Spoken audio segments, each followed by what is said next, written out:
नमस्कार मित्रांनो, स्वागत आहे तुमचं पुन्हा एका नवीन व्हिडिओमध्ये।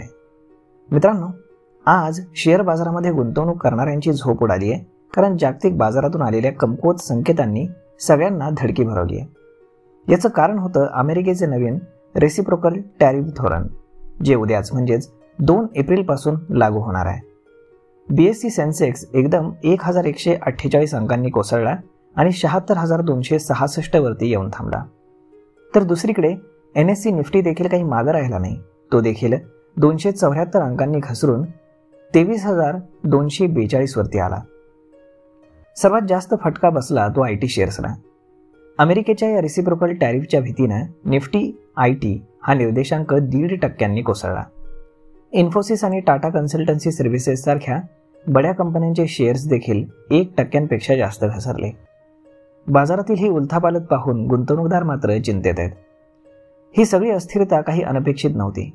आधीच सांगितलं होतं की डोनाल्ड ट्रम्प यांच्या रेसिप्रोकल टॅरिफमुळे देशांतर्गत अर्थव्यवस्थेवरती आणि जागतिक व्यापारावरती काय परिणाम होईल।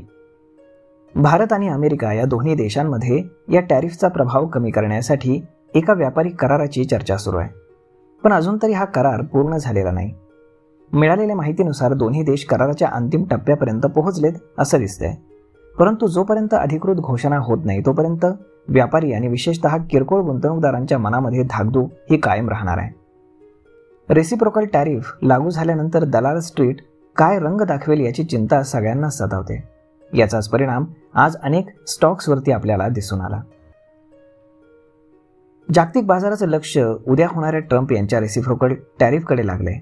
या टॅरिफचे तपशील आणि त्यांचा वेगवेगळ्या देशांवरती आणि क्षेत्रांवरती होणारा परिणाम यावरती आता पुढचा बाजाराचा कल ठरणार आहे। त्यामुळे या सगळ्या गोंधळामध्ये एक सकारात्मक बाब आहे, ती म्हणजे मार्चमध्ये भारताने जागतिक बाजारांपेक्षा चांगली कामगिरी केली आणि 6.3% परतावा दिलाय। याचं श्रेय हे परदेशी संस्थात्मक गुंतवणूकदार म्हणजेच FIIs यांना दिलं जातं आणि जे झालंय ते शॉर्ट कव्हरिंगमुळे। रेसिप्रोकल टॅरिफ लागू झाल्यानंतर काही सत्र ही अस्थिर राहू शकतात, परंतु त्यानंतर बाजार लवकरच स्थिर होईल असा आशावाद आहे, कारण भारतासाठी हा संभाव्य व्यापारी करार एक ढाल ठरू शकतो, ज्यामुळे कॅनडा, मेक्सिको आणि चीन सारख्या देशांच्या तुलनेमध्ये भारतावरती कमी परिणाम होईल। आता सगळ्यांचं लक्ष हे उद्याच्या घोषणेकडे लागलंय।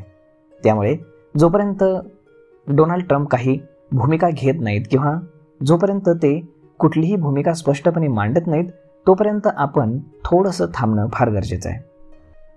तर मग मित्रांनो, हा व्हिडिओ, ही माहिती तुम्हाला कशी वाटली हे तुम्ही आम्हाला कमेंट करून नक्कीच सांगा, आणि जर आवडली असेल तर आपल्या जवळच्या मित्रमंडळींसोबत देखील हा व्हिडिओ तुम्ही शेअर करायला विसरू नका। धन्यवाद।